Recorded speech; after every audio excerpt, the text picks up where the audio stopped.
जय हिंद दोस्तों। तालिबान इस समय पर दुनिया में सबसे ज़्यादा चर्चा का विषय यही है।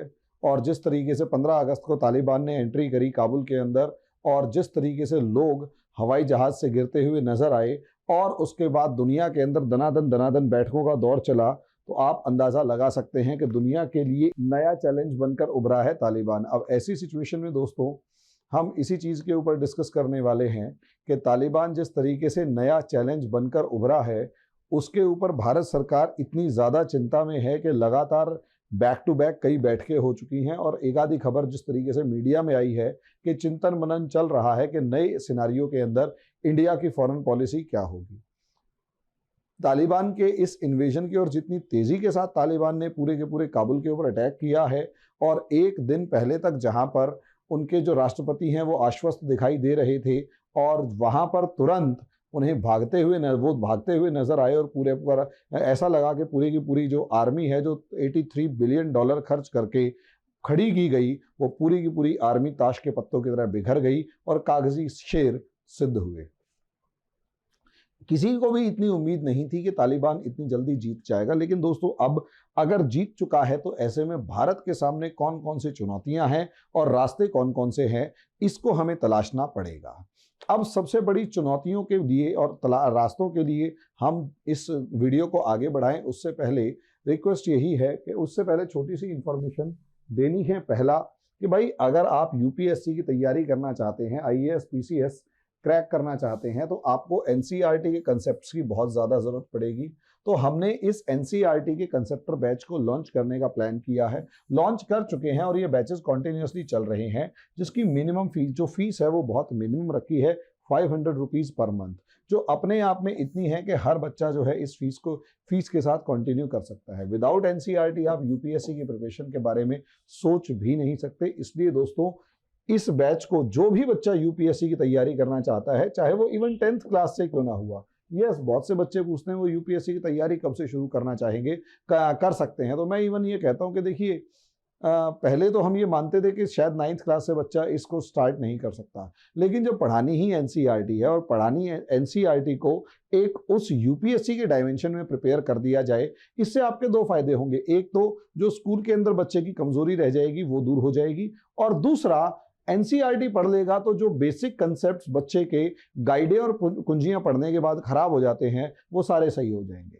तो असलियत में यहाँ बच्चा किसी भी क्लास के अंदर है, हमारी सिर्फ 1 घंटे की क्लास अटेंड करनी है, और उसका यूपीएससी का best of the best level base prepare हो जाएगा। तो जरूरी नहीं है जो यूपीएससी की प्रिपरेशन अभी से कर रहा है उसी बच्चे को ये क्लास ज्वाइन करनी है। 9 से लेकर 12 तक का कोई भी स्टूडेंट, और इवन ग्रेजुएशन करने वाला जो स्टूडेंट है, उसे सिर्फ 1 घंटा देना है हमारी इन क्लासेस में, आपको अच्छे से प्रिपरेशन हो जाएगी। अब दोस्तों, इसके बाद अगला टॉपिक अगर हम देखें, तो इसी के साथ यूपीएससी सिविल सर्विसेज लेवल पर जो एडवांस लेवल है, उसमें इंडियन पॉलिटी की एम लक्ष्मीकांत प्रिपेयर करवाई जाएगी। दोस्तों, आपको इस एम लक्ष्मीकांत बुक के अंदर, इसको हमने नाम दिया है पॉलिटी कंसेप्टर बैच, क्योंकि इसके एम लक्ष्मीकांत के कंसेप्ट्स के बगैर आप यूपीएससी के बारे में सोच भी नहीं सकते। इसकी भी फीस हमने 500 रुपीज पर मंथ के हिसाब से रखी है, ताकि आप लोग इसे अच्छे लेवल पर प्रिपेयर कर सकें, और कोई भी स्टूडेंट जो है वो यूपीएससी की प्रिपरेशन से वंचित ना रह जाए। इन नंबर्स पर आप कॉल करेंगे तो सारी इंफॉर्मेशन आपको मिल जाएगी। मंडे से नया बैच इंडियन पॉलिटी का शुरू हो रहा है, जल्दी से जल्दी आप कनेक्ट कीजिए, ताकि कोई प्रॉब्लम, मतलब आप पीछे ना छूट जाएं, और यूपीएससी की तैयारी अच्छे से आप कर सकें। तो दोस्तों, अब हम आ जाते हैं टॉपिक के ऊपर, और टॉपिक हमारा है अफगानिस्तान। अफगानिस्तान के अंदर तालिबान के अंदर इंडिया के क्या क्या इंटरेस्ट्स हैं, और क्या क्या इसके तालिबान से क्या क्या प्रॉब्लम्स क्रिएट हो चुकी हैं या हो सकती हैं। ऐसे में दोस्तों, यार देखो, थोड़ा टीचर हैं तो टीचर की तरह पढ़ाने में थोड़ा इंटरेस्ट ज्यादा ही आता है, उसमें थोड़ा कंफर्टेबल रहते हैं। असलियत में एक तो है वहां पर एक बहुत ही कम हिंदू सिख माइनॉरिटी। एक इशू तो ये है कि ये जो हिंदू सिख माइनॉरिटी है उसका क्या। अब देखिए, इसी हिंदू सिख माइनॉरिटी के लिए अब जो जाहिल अनपढ़ गवार सीएए यानी जो सिटीजनशिप अमेंडमेंट एक्ट को नहीं समझ पाए और शाहीन बाग के अंदर बैठे थे, उनके बारे में मैं कुछ नहीं कह सकता। भैया, असलियत में उनके लिए वो कानून था ही नहीं जिन्होंने शोर मचाया। रियलिटी यही है। अब उन जाहिल अनपढ़ गवारों को मैं कुछ नहीं कह सकता, जिनको कानून ही समझ में नहीं आया उनके बारे में क्या कहा जाए। उनको तो बस यही था कानून वापस लो वरना तो हम बैठे हुए हैं। उनको मैं कुछ नहीं कह सकता। असलियत में वो जो CAA आया था जिसके ऊपर ये लोग सारा शोर शराबा कर रहे थे, प्रोटेस्ट कर रहे थे, असलियत में इस तरीके के लोगों के लिए था। जैसे अफगानिस्तान में ये लोग हिंदू सिख माइनॉरिटी में हैं, और हिंदू सिख माइनॉरिटी में है तो तालिबान वहां आ चुका है। तालिबान रेडिकल इस्लामिस्ट आइडियोलॉजी को मानता है। अब या तो वो क्या करेगा, या तो इनको गोली मार देगा, या इनकी बहू बेटियों को, बहनों को उठा लेगा और उनको अपने घरों की रखैल बनाएगा या कुछ भी। यानी इन लोगों को इनका धर्म मानने की किसी तरीके की कोई इजाजत अब नहीं होगी। नतीजा उसका ये होगा कि ये लोग एक बहुत ही समस्या वाली जिंदगी में जी रहे होंगे। तो इंडिया ने वो जो CAA बनाया था वो इन्हीं लोगों के लिए बनाया था कि तालिबान जैसों की सरकार जब आए, रेडिकल इस्लामिस्टों की सरकार आए जो कि दूसरे किसी भी धर्म को स्वीकार करने के लिए तैयार ही ना है कि नहीं हो, और जो खुले तौर पर दूसरे धर्मों को मानने वालों को काफिर कहते हो और उन्हें वाजिबुल कत्ल मानते हो, तो ऐसे लोगों के लिए ही, ऐसे देशों से आने वाले शरणार्थियों के लिए ही, जो जनरली हिंदू और सिख हैं, उन्हीं को ही क्या नाम है, धर्म के नाम पर जिनका प्रोसिक्यूशन होगा, उन्हीं के लिए ये कानून बनाया गया है। उन्हीं के लिए ये कानून बनाया गया है। अब यहां आप समझ लीजिए, हिंदू सिख माइनॉरिटी के बाद एक टेंशन तो इंडियंस की ये है कि असलियत में उस हिंदू सिख माइनॉरिटी के लिए इंडिया क्या कर सकता है। दूसरी टेंशन, ये तो एक टेंशन है, लेकिन असलियत में जो अलग 3 टेंशन जिनकी मैं बात कर रहा हूं, वो असलियत में इंडिया के खुद से जुड़ी हुई हैं, खुद के नेशनल इंटरेस्ट से जुड़ी हुई हैं। और वो पहली से इशू है सिक्योरिटी का। और सिक्योरिटी इशू का मतलब ये है कि हमारी यहाँ जैसे जैसे तालिबान, जब तालिबान, मतलब जब मीन्स पिछली बार जब तालिबान का रूल आया था, तो इंडिया की इंटरनल सिक्योरिटी पर बहुत बुरा असर पड़ा था। और बुरा असर इस हद तक पड़ा था कि हमारा पूरा कश्मीर रीजन जो है वो डिस्टर्ब हो गया था। और यहाँ से, क्योंकि तालिबान ने उस टाइम पर जितने भी दुनिया के आतंकवादी समूह थे उनको एक सेफ हेवन प्रोवाइड कर दिया था। और उस सेफ हेवन का असर ये था दोस्तों कि उस सेफ हेवन की वजह से क्या नाम है, हमारा एक IC 1999 के अंदर IC 814 नाम का एक जो विमान था, उसको प्लेन हाईजैक कर लिया गया। और उस प्लेन हाईजैक के साथ लगभग 160 के करीब हमारे भारतीयों को बंदी बना लिया गया और उस जहाज को कांधार ले जाकर खड़ा किया गया। तालिबान ने उनकी पूरी मदद करी और नतीजा उसका ये हुआ कि यहां पर इंडिया को मजबूरी के अंदर जैश ए मोहम्मद के लगभग 4 आतंकवादी, जिसमें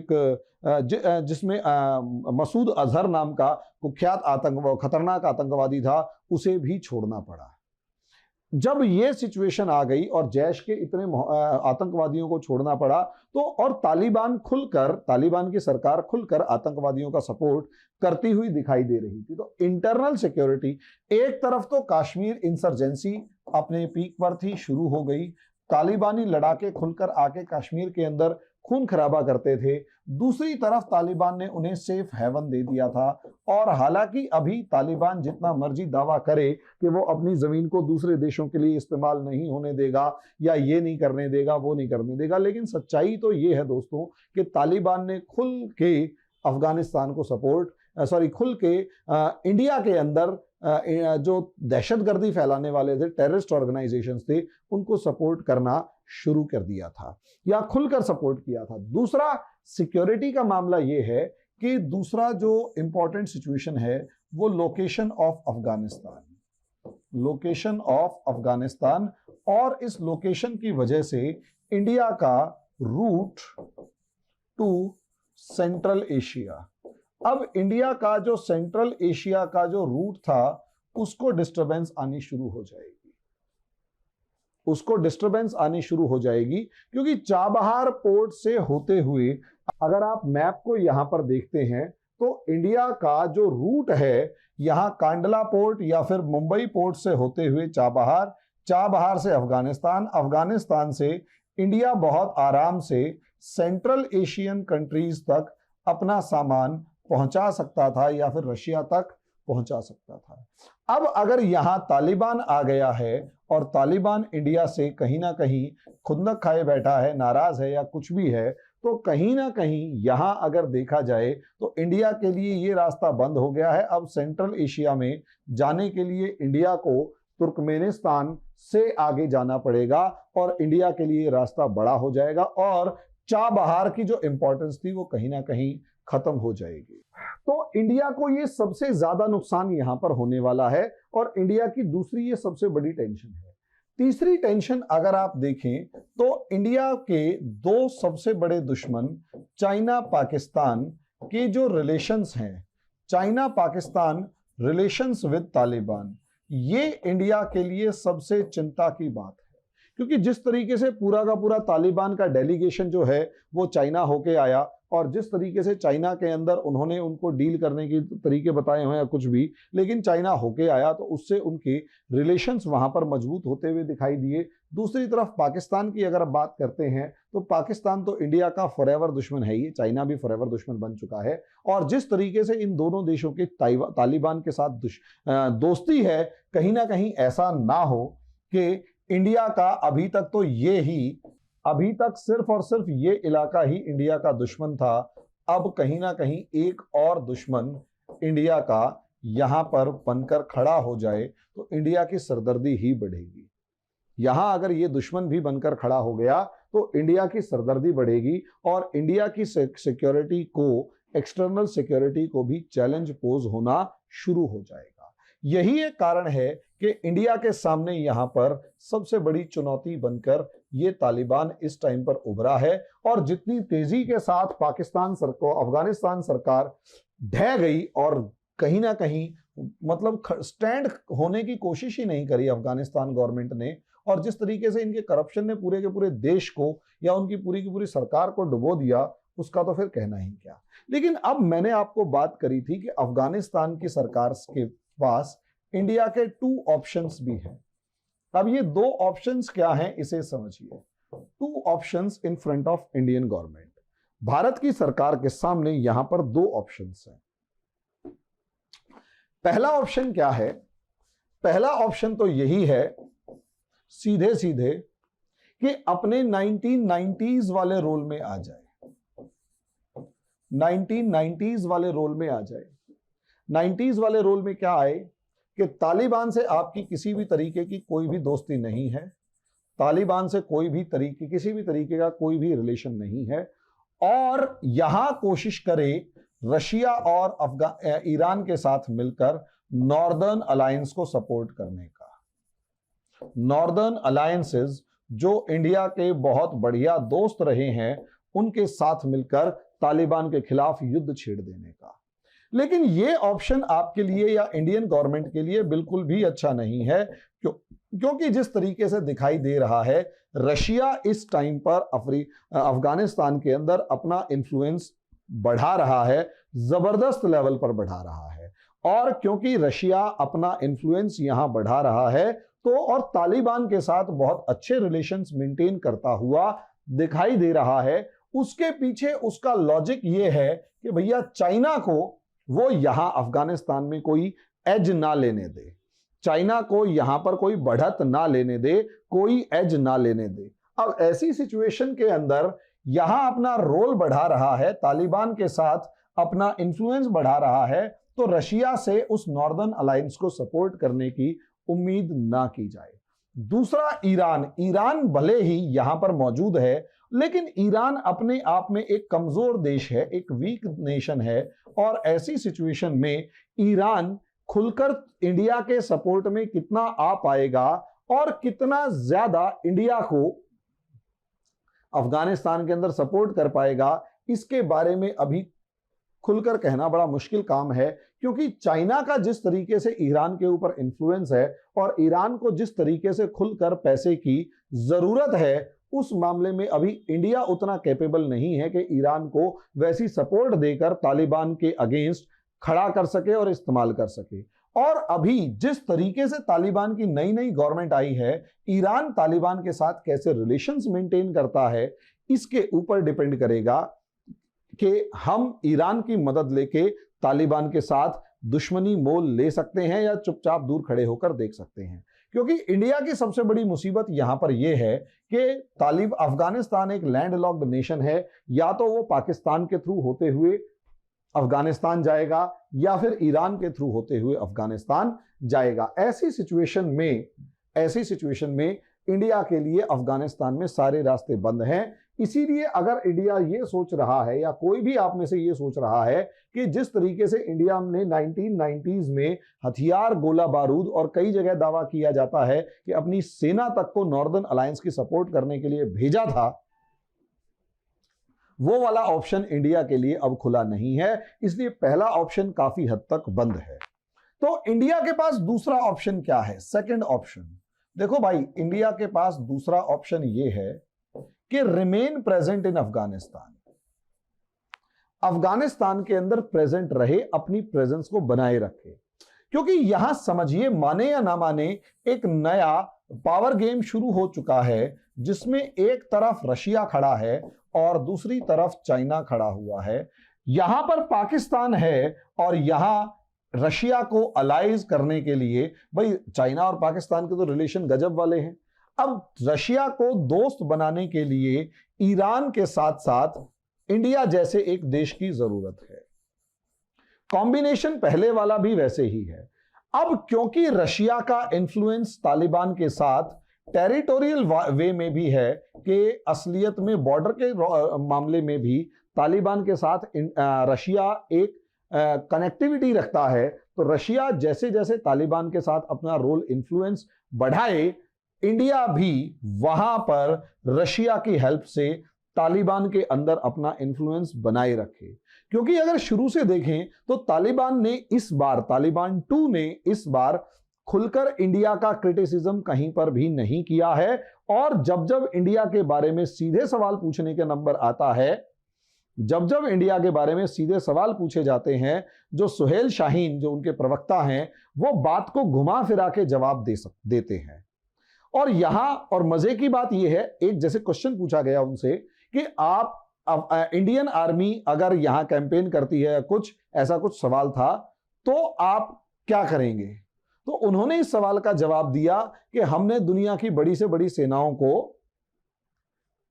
का हश्र क्या किया है सबको मालूम होना चाहिए, यानी उन्होंने जवाब दिया। लेकिन उसके बाद उन्होंने लाइन कही इंडिया के बारे में कि इंडिया एक बहुत अच्छा रोल प्ले कर रहा है अफगानिस्तान की डेवलपमेंट में, और क्योंकि अफगानिस्तान की डेवलपमेंट में इंडिया एक बहुत अच्छा रोल प्ले कर रहा है, इसलिए हम उम्मीद करते हैं कि आगे भी हमारे रिलेशंस बड़े अच्छे रहेंगे। इसी के साथ अगर आप दूसरी तरफ देखें तो कश्मीर मामले में धारा 370 जब हटाई गई, तो तालिबान के इसी सुहेल शाहीन जो प्रवक्ता हैं, इनसे पूछा गया कि साहब ये 370 के मामले में आपका क्या मानना है? तो यहां सुहेल शाहीन ने बड़े क्लियर वर्ड्स में जवाब दिया कि कश्मीर इंडिया का इंटरनल मैटर है, वो जाने, हमारा उससे कोई लेना देना नहीं है। यानी खुले तौर पर सिग्नल तो ये दिया जा रहा है कि चाहे कुछ भी है, अफगानिस्तान जो, खासकर तालिबान सरकार जो है, वो इंडिया के साथ खुलकर रिलेशंस बिगाड़ने के मूड में नहीं है, भले ही पाकिस्तान या भले ही चाइना तालिबान को कितना भी सपोर्ट कर रहे हो। यही एक कारण है, ये एक रे ऑफ होप है। हालांकि देखिए इंटरनली क्या चल रहा है, कई बार क्या होता है कि मीडिया में जो खबरें आती हैं उनकी एक लिमिटेड पोर्शन होता है, और अंदर खाते जो खबर चल रही होती है, अंदर खाते जो खिचड़ी पक रही होती है, वो केवल और केवल उन स्ट्रेटेजी मेकर्स को ही पता होती है जो वहां बैठ के काम कर रहे होते हैं। सिर्फ और सिर्फ उन स्ट्रेटेजी मेकर्स को ही पता होती है। अब यहां आप सोच कर देखिए, यानी इंडिया के लिए तालिबान के अंदर इस टाइम पर कोई नेगेटिविटी नहीं है, और इंडिया ने तालिबान के खिलाफ किसी भी तरीके की सैनिक कार्रवाई में हिस्सा नहीं लिया। हालांकि इंडिया ने आज तक कभी भी तालिबान की सरकार को समर्थन नहीं दिया, तो बाकी कौन से किसी देश ने दे दिया? 3 देशों ने दिया था, यूएई, सऊदी अरब और पाकिस्तान। इन 3 के अलावा किसी ने दिया ही नहीं। तो यहां इंडिया के पास दूसरा ऑप्शन क्या है? इंडिया के पास दूसरा ऑप्शन है कि भैया बाकियों ने नहीं दिया तो मैं क्या करूं, मैंने भी नहीं दिया। जिस तरीके से इंडिया के अफगान सरकार के साथ बहुत अच्छे रिलेशंस थे, तो उस चीज को भी देखते हुए तालिबान के साथ कहीं ना कहीं खटपट नहीं हुई, और तालिबान इस चीज की तारीफ कर चुका है कि इंडियन प्रोजेक्ट्स जो पाकिस्तान में हैं वो कहीं ना कहीं जो अफगानिस्तान में हैं वो कहीं ना कहीं अफगानिस्तान की बेहतरी के लिए हैं, भलाई के लिए हैं, इसलिए वो इन चीजों को सपोर्ट करते हैं। अब यहां अगर सपोर्ट करते हैं तो आप खुद सोच कर देखें कि इंडिया के फेवर में दो चीजें नजर आई। तीसरा, 1990s में इंडिया का दुनिया के अंदर वो इंफ्लुएंस नहीं था, सिर्फ एक ईरान और रशिया को छोड़ दिया जाए। इस टाइम इंडिया एक इकोनॉमिक सुपर पावर है, साथ में इंडिया के सऊदी अरेबिया और यूएई के साथ बहुत अच्छे रिलेशंस हैं। कतर जो इस पूरी डील के अंदर बहुत अच्छे से रोल प्ले कर रहा था, कतर के साथ भी इंडिया के बहुत अच्छे रिलेशंस हैं, और यही रीजन है इंडिया इन दोनों कंट्रीज को और साथ में कतर को अपने साथ लेकर या इनका साथ पाकर अफगानिस्तान में खुलकर नहीं और वैसी नहीं जैसी पुरानी गवर्नमेंट के अंदर इंफ्लुएंस था, कमोबेश अपनी प्रेजेंस बनाए रख सकता है। यहां असलियत में समझने की कोशिश कीजिए कि इंडिया का वो जो प्लेन हाईजैक हुआ था उसके पीछे का एक कारण यह भी था कि इंडिया ने तालिबान के खिलाफ, तालिबान रूल आते ही अपनी सारी एम्बेसी वगैरह बंद करके वहां से गायब हो गया। किसी तरीके की तालिबान के साथ कोई बातचीत नहीं थी, कोई रिलेशन नहीं था। नतीजा ये, और दूसरा तालिबान से क्योंकि बातचीत नहीं थी, और दूसरा इंडिया जो है तालिबान के दुश्मन नॉर्दर्न अलायंसेस के साथ मिलकर तालिबान के अगेंस्ट खड़ा हुआ था, तो उससे भी एक रिएक्शन की पॉसिबिलिटी है कि शायद तालिबान ने इस चीज को देखते हुए भी इंडिया के अगेंस्ट अपनी सिचुएशन को मतलब इंडिया के अगेंस्ट अपनी पोजीशन को मजबूत करने के लिए आगे बढ़ाया था। यही एक रीजन है और यही एक रे ऑफ होप है सेकंड ऑप्शन में कि इंडिया अब तालिबान से, अब क्योंकि पहले तो इंडिया तालिबान से बात इसलिए भी नहीं कर रहा था, बैक चैनल अलग अलग स्टेक होल्डर से बात हो रही है, वो एक अलग मैटर, लेकिन पहले तालिबान से इसलिए भी बात नहीं कर रहे थे क्योंकि इंडिया के अफगान गवर्नमेंट के साथ बहुत अच्छे रिलेशंस थे, और तालिबान से बात करने का सीधा सीधा मतलब था कि अफगान गवर्नमेंट से इंडिया के रिलेशंस के ऊपर बुरा असर पड़ता। लेकिन अब समस्या समझिए, अब तो अफगान गवर्नमेंट है ही नहीं, फिजिकली एग्जिस्ट ही नहीं कर रही। अब जब वो अफगान गवर्नमेंट नहीं है और क्लियर हो चुका है कि तालिबान का कब्जा हो चुका है और तालिबान की गवर्नमेंट आ चुकी है, तो ऐसे में इंडिया, हालांकि देखो इंडिया इस मामले में मेरे को एस जयशंकर सर के ऊपर पूरा भरोसा है, जिस तरीके से वो विदेश मंत्रालय और पूरी की पूरी आपकी फॉरेन पॉलिसी संभाल रहे हैं, गजब लेवल पर है। अब उनके ऊपर इस मामले में पूरा भरोसा है कि वो इस समय पर जो देख रहे हैं, अभी किसी ने कमेंट किया था कि तुम्हारा एस जयशंकर सर के बारे में कि मेरे विश्वास के ऊपर हंसी उड़ाई थी कि तुम्हारे एस जयशंकर ने क्या कर लिया। देखो यार, सीधी सी बात यह है, अब इसकी इंडिया की फॉरेन पॉलिसी फेल क्यों हुई, इसके ऊपर ही अगला वीडियो बनाऊंगा और इस कमेंट का जवाब तब दूंगा कि भाई असलियत में इंडिया की फॉरेन पॉलिसी फेल हुई या पास। ठीक है, अब आप यहां समझने की कोशिश कीजिए। तो इस समय पर जो इंडिया खड़ा हुआ है वो वेट एंड वॉच की सिचुएशन में खड़ा हुआ है। वेट एंड वॉच का मतलब यह होता है कि सिचुएशंस को पहले देख लो, जांच लो, परख लो कि भैया असलियत में हम खड़े कहां हैं, समझे, और तालिबान अगली चाल क्या चल रहा है। जो इतने मीठे मीठे बोल वो खुलकर मीडिया के अंदर दे रहा है, क्या इतने ही मीठे मीठे बोलों के अनुसार वो पूरी आगे पॉलिसी भी चलाएगा, या फिर जिस तरीके से प्रांतों के अंदर सरकारें बिहेव कर रही हैं, प्रांतों के अंदर जाके अलग अलग हिस्सों में तालिबान जिस तरीके से बिहेव कर रहा है वैसा कुछ मामला होगा। इसके ऊपर डिस्कशन, जब इसके ऊपर अभी डिस्कशन कॉन्टिन्यूसली चल रही होगी, आगे आने वाली सिचुएशन के अंदर देखेंगे कि मामला क्या है। अभी के लिए इतना ही, धन्यवाद।